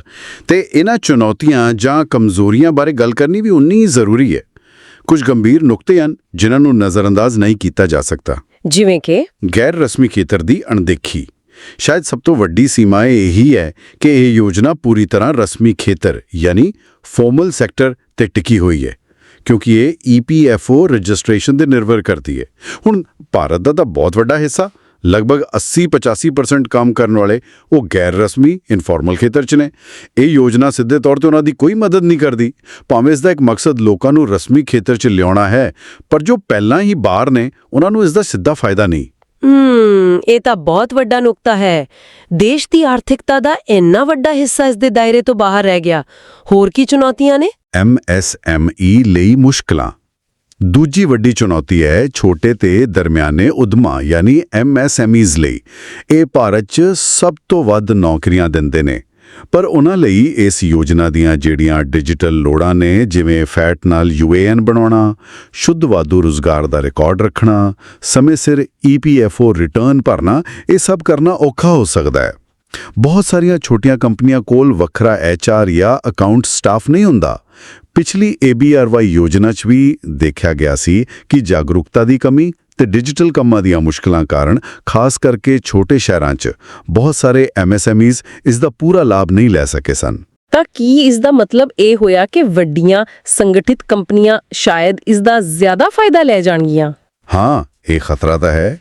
ਇੱਕ ਹੋਰ ਚਿੰਤਾ ਜਿਹੜੀ ਕਈ ਵਾਰ ਜ਼ਾਹਿਰ ਕੀਤੀ ਜਾਂਦੀ ਹੈ, ਉਹ ਨੌਕਰੀਆਂ ਦੀ ਗੁਣਵੱਤਾ ਨੂੰ ਲੈ ਕੇ ਹੈ। ਬਿਲਕੁਲ, ਇਹ ਤੀਜੀ ਵੱਡੀ ਚੁਣੌਤੀ ਹੈ, ਨੌਕਰੀਆਂ ਦੀ ਗੁਣਵੱਤਾ ਬਨਾਮ ਮਾਤਰਾ। ਜਿਹੜਾ ਟਾਇਰਡ ਸਿਸਟਮ ਹੈ, ਜਿੱਥੇ ਘੱਟ EPF ਤਨਖਾਹ ਵਾਲੇ ਕਰਮਚਾਰੀ ਲਈ ਵੀ ਮਾਲਕ ਨੂੰ ਇੱਕ ਨਿਸ਼ਚਿਤ ਰਕਮ ਮਿਲਦੀ ਹੈ, ਜਿਵੇਂ 10,000 ਰੁਪਏ ਤਨਖਾਹ ਵਾਲੇ ਲਈ 1,000 ਰੁਪਏ ਤੱਕ, 20,000 ਰੁਪਏ ਵਾਲੇ ਲਈ 2,000 ਰੁਪਏ। ਕੁਝ ਆਲੋਚਕ ਕਹਿੰਦੇ ਨੇ ਕਿ ਇਹ ਸਿਸਟਮ ਸ਼ਾਇਦ ਮਾਲਕਾਂ ਨੂੰ ਘੱਟ ਤਨਖਾਹ ਵਾਲੀਆਂ, ਘੱਟ ਉਤਪਾਦਕਤਾ ਵਾਲੀਆਂ ਬਹੁਤ ਸਾਰੀਆਂ ਨੌਕਰੀਆਂ ਪੈਦਾ ਕਰਨ ਲਈ ਉਤਸ਼ਾਹਿਤ ਕਰੇ, ਤਾਂ ਕਿ ਉਹ ਸਬਸਿਡੀ ਦਾ ਵੱਧ ਤੋਂ ਵੱਧ ਲਾਭ ਲੈ ਸਕਣ। ਮਤਲਬ ਗਿਣਤੀ ਤਾਂ ਸ਼ਾਇਦ ਵੱਧ ਜਾਵੇ, ਪਰ ਕੀ ਉਹ ਗੁਣਵੱਤਾ ਵਾਲੀਆਂ ਚੰਗੀਆਂ ਨੌਕਰੀਆਂ ਆਉਣਗੀਆਂ ਜਾਂ ਸਿਰਫ ਸਬਸਿਡੀ ਲੈਣ ਲਈ ਘੱਟ ਤਨਖਾਹ ਵਾਲੀਆਂ ਨੌਕਰੀਆਂ ਵਧਣਗੀਆਂ? ਇਹ ਇੱਕ ਸਵਾਲ ਹੈ। ਕੁਆਂਟੀਟੀ ਓਵਰ ਕੁਆਲਿਟੀ ਦਾ ਖਤਰਾ। ਹਾਂਜੀ, ਤੇ ਇੱਕ ਹੋਰ ਵਿਵਹਾਰਕ ਚੁਣੌਤੀ ਹੈ ਕਰਮਚਾਰੀ ਧਾਰਨ, EMPLOYEE ਰਿਟੈਂਸ਼ਨ। ਕਿਉਂਕਿ ਸਾਰੇ ਲਾਭ ਭਾਵੇਂ ਕਰਮਚਾਰੀ ਦੇ ਹੋਣ ਜਾਂ ਮਾਲਕ ਦੇ, ਉਹ ਇਸ ਗੱਲ ਤੇ ਨਿਰਭਰ ਕਰਦੇ ਨੇ ਕਿ ਕਰਮਚਾਰੀ ਘੱਟੋ-ਘੱਟ 6 ਤੋਂ 12 ਮਹੀਨੇ ਉਸੇ ਨੌਕਰੀ ਤੇ ਟਿਕਿਆ ਰਹੇ। ਪਰ ਜੇ ਕਰਮਚਾਰੀ ਜਲਦੀ ਨੌਕਰੀਆਂ ਬਦਲਦੇ ਹਨ, ਜੋ ਕਿ ਕਈ ਸੈਕਟਰਾਂ 'ਚ ਆਮ ਹੈ, ਤਾਂ ਯੋਜਨਾ ਦਾ ਪੂਰਾ ਅਸਰ ਨਹੀਂ ਹੋਵੇਗਾ, ਲਾਭ ਅਧੂਰੇ ਰਹਿ ਜਾਣਗੇ। ਠੀਕ ਹੈ, ਤਾਂ ਕਾਫੀ ਸਾਰੀਆਂ ਮਿਲਣਾਂ ਸਾਹਮਣੇ ਆਈਆਂ ਨੇ, ਫਾਇਦੇ ਵੀ, ਚੁਣੌਤੀਆਂ ਵੀ। ਜੇ ਆਪਾਂ ਇਹ ਸਾਰੀ ਗੱਲਬਾਤ ਦਾ ਨਿਚੋੜ ਕੱਢਣਾ ਹੋਵੇ ਤਾਂ ਕੀ ਕਹਾਂਗੇ? PMVBRY ਯਕੀਨੀ ਤੌਰ ਤੇ ਇੱਕ ਵੱਡੀ ਸੋਚੀ ਸਮਝੀ ਯੋਜਨਾ ਲੱਗਦੀ ਹੈ। ਪਿਛਲੀਆਂ ਗਲਤੀਆਂ ਤੋਂ ਸਿੱਖਣ ਦੀ ਕੋਸ਼ਿਸ਼ ਕੀਤੀ ਗਈ ਹੈ। ਸਿੱਧਾ ਕੈਸ਼, ਨਿਰਮਾਣ ਤੇ ਜ਼ੋਰ, ਤਕਨਾਲੋਜੀ ਦੀ ਵਰਤੋਂ। ਬਿਲਕੁਲ, ਇਸ ਵਿੱਚ ਕੋਈ ਸ਼ੱਕ ਨਹੀਂ ਕਿ ਇਸ ਵਿੱਚ ਭਾਰਤ ਦੇ ਰੁਜ਼ਗਾਰ ਦੇ ਨਕਸ਼ੇ ਨੂੰ, ਖਾਸ ਕਰਕੇ ਰਸਮੀ ਖੇਤਰ ਨੂੰ ਬਦਲਣ ਦੀ ਕਾਫੀ ਸਮਰੱਥਤਾ ਹੈ। ਇਸ ਦੀ ਡਿਜੀਟਲ ਨੀਂਹ, ਜਿਵੇਂ ਆਧਾਰ, DBT, API, ਇਹ ਇਸ ਨੂੰ ਪਹਿਲਾਂ ਨਾਲੋਂ ਜ਼ਿਆਦਾ ਪਾਰਦਰਸ਼ੀ ਤੇ ਸ਼ਾਇਦ ਜ਼ਿਆਦਾ ਕੁਸ਼ਲ ਬਣਾ ਸਕਦੀ ਹੈ। ਪਰ ਜਿਵੇਂ ਆਪਾਂ ਗੱਲ ਕੀਤੀ, ਇਸ ਦੀ ਅਸਲ ਸਫਲਤਾ ਸਿਰਫ 3.5 ਕਰੋੜ ਨੌਕਰੀਆਂ ਦਾ ਟੀਚਾ ਪੂਰਾ ਕਰਨ ਨਾਲ ਨਹੀਂ ਮਾਪੀ ਜਾਣੀ ਚਾਹੀਦੀ। ਤਾਂ ਫਿਰ ਅਸਲ ਪਰਖ, ਅਸਲ ਪੈਮਾਨਾ ਕੀ ਹੋਵੇਗਾ? ਕਿਵੇਂ ਪਤਾ ਲੱਗੇਗਾ ਕਿ ਇਹ ਸੱਚਮੁੱਚ ਕਾਮਯਾਬ ਰਹੀ? ਅਸਲ ਪਰਖ ਮੇਰੇ ਖਿਆਲ 'ਚ ਇਹ ਹੋਵੇਗੀ ਕਿ ਕੀ ਇਹ ਯੋਜਨਾ ਭਾਰਤੀ ਲੇਬਰ ਮਾਰਕੀਟ 'ਚ ਇੱਕ ਬੁਨਿਆਦੀ ਤੇ ਟਿਕਾਊ ਬਦਲਾਅ ਲਿਆ ਸਕੀ ਹੈ ਜਾਂ ਨਹੀਂ। ਕੀ ਇਸ ਨਾਲ ਇੱਕ ਵਧੇਰੇ ਰਸਮੀ, ਇੱਕ ਵਧੇਰੇ ਗਤੀਸ਼ੀਲ ਤੇ ਸਭ ਨੂੰ ਸ਼ਾਮਿਲ ਕਰਨ ਵਾਲਾ ਇਨਕਲੂਸਿਵ ਮਾਹੌਲ ਬਣਦਾ ਹੈ। ਕੀ ਇਹ ਸੱਚਮੁੱਚ ਉੱਚ ਗੁਣਵੱਤਾ ਵਾਲੀਆਂ, ਲੰਬੇ ਸਮੇਂ ਤੱਕ ਚੱਲਣ ਵਾਲੀਆਂ ਨੌਕਰੀਆਂ ਪੈਦਾ ਕਰਦੀ ਹੈ ਜਾਂ ਇਹ ਸਿਰਫ ਇੱਕ ਵੱਡੇ ਪੱਧਰ ਤੇ ਪੈਸਾ ਵੰਡਣ ਦੀ ਸਕੀਮ ਬਣ ਕੇ ਰਹਿ ਜਾਂਦੀ ਹੈ ਜਿਸ ਦਾ ਢਾਂਚਾਗਤ ਅਸਰ ਬਹੁਤਾ ਨਹੀਂ ਹੁੰਦਾ। ਇਸ ਦਾ ਜ਼ਮੀਨੀ ਪੱਧਰ ਤੇ ਲਾਗੂਕਰਨ ਕਿੰਨਾ ਵਧੀਆ ਹੁੰਦਾ ਹੈ, ਖਾਸ ਕਰਕੇ MSMEs ਤੱਕ ਇਸ ਦੀ ਪਹੁੰਚ ਕਿਵੇਂ ਬਣਦੀ ਹੈ ਤੇ ਨੌਕਰੀਆਂ ਦੀ ਗੁਣਵੱਤਾ ਤੇ ਇਸ ਦਾ ਕੀ ਅਸਰ ਪੈਂਦਾ ਹੈ। ਅਸਲ ਕਹਾਣੀ ਇਹ ਚੀਜ਼ਾਂ ਦੱਸਣਗੀਆਂ। ਇਹ ਸੱਚਮੁੱਚ ਬਹੁਤ ਅਹਿਮ ਨੁਕਤਾ ਹੈ ਤੇ ਸੁਣਨ ਵਾਲਿਆਂ ਲਈ ਵੀ ਇਹ ਸੋਚਣ ਵਾਲੀ ਗੱਲ ਹੈ। ਜਿਵੇਂ ਭਾਰਤ ਵਿਕਸਿਤ ਭਾਰਤ ਐਟ 2047 ਦੇ ਵੱਡੇ ਸੁਪਨੇ ਵੱਲ ਵਧ ਰਿਹਾ ਹੈ, ਤਾਂ ਅਜਿਹੀਆਂ ਨੀਤੀਆਂ ਇੱਕ ਪਾਸੇ ਤਾਂ ਤੁਰੰਤ ਨੌਕਰੀਆਂ ਪੈਦਾ ਕਰਨ ਦੀ ਲੋੜ ਤੇ ਦੂਜੇ ਪਾਸੇ ਲੰਬੇ ਸਮੇਂ ਵਿੱਚ ਇੱਕ ਮਜ਼ਬੂਤ, ਵਿੱਤੀ ਤੌਰ ਤੇ ਸਾਖਰ ਤੇ ਸੁਰੱਖਿਅਤ ਕਾਰਜਬਲ ਬਣਾਉਣ ਦਾ ਟੀਚਾ, ਇਹਨਾਂ ਦੋਵਾਂ ਵਿਚਕਾਰ ਸੰਤੁਲਨ ਕਿਵੇਂ ਬਣਾ ਸਕਦੀਆਂ ਹਨ। ਖਾਸ ਕਰਕੇ ਜਦੋਂ ਦੇਸ਼ ਦਾ ਇੰਨਾ ਵੱਡਾ ਗੈਰ ਰਸਮੀ ਖੇਤਰ ਹੈ ਤੇ ਚੰਗੀ ਗੁਣਵੱਤਾ ਵਾਲੀਆਂ ਨੌਕਰੀਆਂ ਦੀ ਅਸਲ ਲੋੜ ਹੈ। ਇੱਕ ਬਹੁਤ ਹੀ ਨਾਜ਼ੁਕ ਸੰਤੁਲਨ ਬਣਾਉਣ ਦੀ ਕੋਸ਼ਿਸ਼ ਹੈ ਨਾ? ਬਿਲਕੁਲ, ਬਹੁਤ ਨਾਜ਼ੁਕ। ਇਸ ਡੂੰਘਾਈ ਵਾਲੀ ਚਰਚਾ ਵਿੱਚ ਸਾਡੇ ਨਾਲ ਸ਼ਾਮਿਲ ਹੋਣ ਲਈ ਤੁਹਾਡਾ ਬਹੁਤ ਧੰਨਵਾਦ। ਉਤਸੁਕ ਰਹੋ, ਜਾਣਕਾਰੀ ਰੱਖੋ ਤੇ ਉਹਨਾਂ ਨੀਤੀਆਂ ਬਾਰੇ ਸੋਚਦੇ ਰਹੋ ਜੋ ਸਾਡੀ ਦੁਨੀਆ ਨੂੰ, ਸਾਡੇ ਭਵਿੱਖ ਨੂੰ ਆਕਾਰ ਦੇ ਰਹੀਆਂ ਹਨ। ਮਿਲਦੇ ਹਾਂ ਅਗਲੀ ਵਾਰ। सोचिए आपकी पहली जॉब और आपके अकाउंट में सरकार की तरफ से आए पूरे 15,000 रुपए और कंपनी को भी मिले आपको हायर करने का इनाम। एक सपना लग रहा है? नहीं, एक ऐसी स्कीम जो बदल सकती है आपकी दुनिया, आपका फ्यूचर। तो चलिए मेरे साथ और जानिए प्रधानमंत्री विकसित भारत रोजगार योजना के बारे में। ये सिर्फ एक सरकारी योजना नहीं बल्कि एक उम्मीद की किरण है, एक नए भारत की नींव है। हम जानते हैं पहली नौकरी ढूंढना और उसमें टिकना कितना मुश्किल हो सकता है। इसीलिए ये योजना उन युवाओं के लिए है जो पहली बार नौकरी की दुनिया में कदम रख रहे हैं। उन्हें सरकार से मिल रहा है 15,000 रुपए तक का सीधा फायदा, और ये पैसा आपको 2 इंस्टॉलमेंट्स में मिलेगा। पहली इंस्टॉलमेंट 6 महीने नौकरी करने के बाद और दूसरी 12 महीने पूरे होने पर, जब आप एक छोटा सा फाइनेंशियल लिटरेसी कोर्स भी पूरा कर लेंगे, यानी जॉब के साथ फाइनेंशियल नॉलेज भी। जी हाँ, आपने सही सुना। और जो कंपनी आपको नौकरी दे रही है उसे भी सरकार दे रही है हर महीने 3,000 रुपए तक का इनाम, वो भी पूरे 2 साल तक। और अगर आप मैन्युफैक्चरिंग सेक्टर में हैं तो ये फायदा 4 साल तक का है। ये कोई छोटी मोटी स्कीम नहीं है। इसका मिशन है देश में 3.5 करोड़ से ज्यादा नए जॉब्स का एक समंदर लाना, ताकि हर टैलेंटेड युवा को अपनी मंजिल मिले। इसका फायदा उठाएं कैसे? बहुत सिंपल है। आपको बस EPFO में रजिस्टर होना है और उमंग ऐप पर फेस ऑथेंटिकेशन से अपना UAN यानी यूनिवर्सल अकाउंट नंबर जनरेट करना है। इससे ना सिर्फ आपको इस स्कीम का लाभ मिलेगा बल्कि PF और पेंशन जैसे life time social security benefits भी शुरू हो जाएंगे। तो ये सिर्फ एक योजना नहीं, ये आपके सपनों का लॉन्च पैड है। अगर आपको लगता है कि ये जानकारी आपके या आपके किसी दोस्त के काम आ सकती है तो आग की तरह इस वीडियो को फैला दो, शेयर बटन दबाओ, लाइक करो और ऐसी ही लाइफ चेंजिंग इन्फॉर्मेशन के लिए चैनल को सब्सक्राइब करना मत भूलना। तो याद रखिए, ये सिर्फ एक योजना नहीं, ये एक पार्टनरशिप है, आपकी मेहनत और सरकार का साथ। ये आपके करियर की रॉकेट फ्यूल है। इसमें जीत आपकी है, जीत विकसित भारत की है। तो उठो, जागो और इस सुनहरे मौके का फायदा उठाओ। आपके सपनों को पंख देने के लिए, आपका साथ देने के लिए ये योजना तैयार है। अगली वीडियो तक सोचते रहिए और सपने देखते रहिए।